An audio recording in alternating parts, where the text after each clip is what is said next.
Okay, so this is my fourth and final video. Talking about the AFC South. I try to crop these together in one video for the social media pages could fit on for the one's account. I'm gonna put them separate. Who knows? I might just put them separate altogether, but we'll see.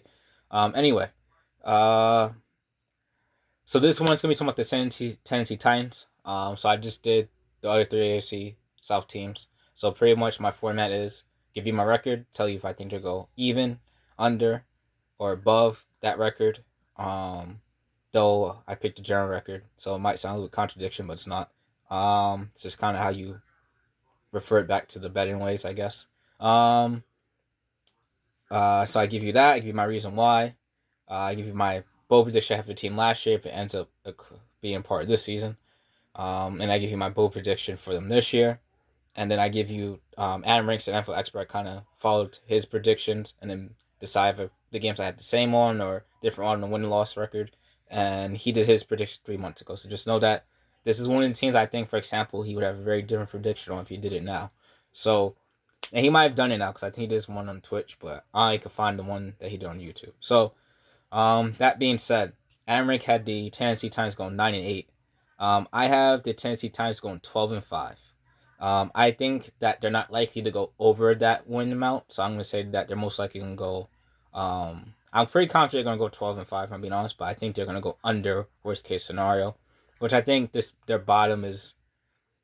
It could be 9. I really think it's 10. I don't think they're going to finish lower than 10 wins, but yeah. So um, reason why I like the trade for Julio Jones a lot. You lost Davis, the wide receiver that went to the Corey Davis, the wide receiver that went to the New York Jets. And I thought I like AJ Brown, but I was like, you really need another wide receiver opposite him. And then when you got Julio Jones, man, that's as close as you could get to a upgrade, if not. I mean, that's an upgrade, if not. People say Julio Jones been banged up. I just think he's been banged the last couple of years, really, and really just last season, I'm being honest. So I think Julio Jones is an upgrade. And I think he gives the same production you got from Corey Davis last year, if not more. So the only question other than that, I like the trade. The only question though is people saying Arthur Smith was offensive genius behind us. So can they produce the same kind of offense? But I think they could. They get the pieces. They got best running back in the game, in my opinion. Maybe not versatile wise, but I think production wise, when it comes to straight hand off the ball and get you yardage, Derrick Henry's the best running back. Now if you add in pass game stuff like that, I go different. But to me, I could get too much in it. Derrick Henry to me is the best running back in the NFL. So, um, production wise, um, so the other thing that could potentially flip the record for me, which why I think they could go under is the coach Vrabel and Ryan Tannehill are both on the COVID reserve list right now, so they might miss the first game of the year. So that ends up happening. I can see them go below, if I'm being honest with you, because I see them lose to. I think they open with Arizona. Yeah, they open with Arizona, so I can see that flip from. I had them winning that game, but I can see it flip to a loss if those two players are out. Um, yeah, I had said I had a couple potential flips, but because I so confident going to go 12-5, I really didn't put down anything other than the Arizona game because of COVID issues with that. Um, and the other reason I could see them fall back maybe from doing as good as they did last year and from my 12-5 predictions because I think their defense got worse compared to how it was last year. I think the secondary let a lot of players go. That kind of shocked me. Um, and you still need kind of a pass rush. You have yet to have a solid, consistent pass rush. So I think because of that, the team's got a little bit worse. And I think that's why they could potentially go worse than 12-5.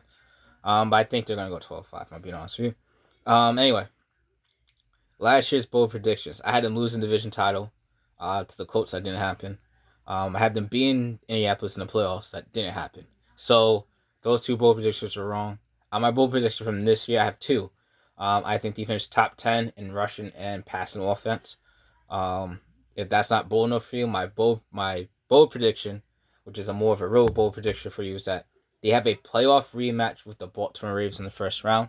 When I get to the Baltimore Ravens later, or maybe just my recap in the AFC and NFC, you'll see that I have the Titans finishing with the 4 seed and the Baltimore Ravens finishing with a 5 seed. So with that being said, you would face again in the first round. Um, I'm not. It's too early for me to make a prediction on my playoffs prediction. I'll get that maybe later on. But yeah, those are my two Pro Bowl predictions for the Tennessee Titans. Got them going 12-5. So again, if you're a Tennessee Titans fan, please down below your comment, put a comment, let me know your thoughts. Again, same thing, which I'm quite sure I'm not gonna get too much disrespect on this one. But if you do have any different opinion, don't be afraid to comment it below.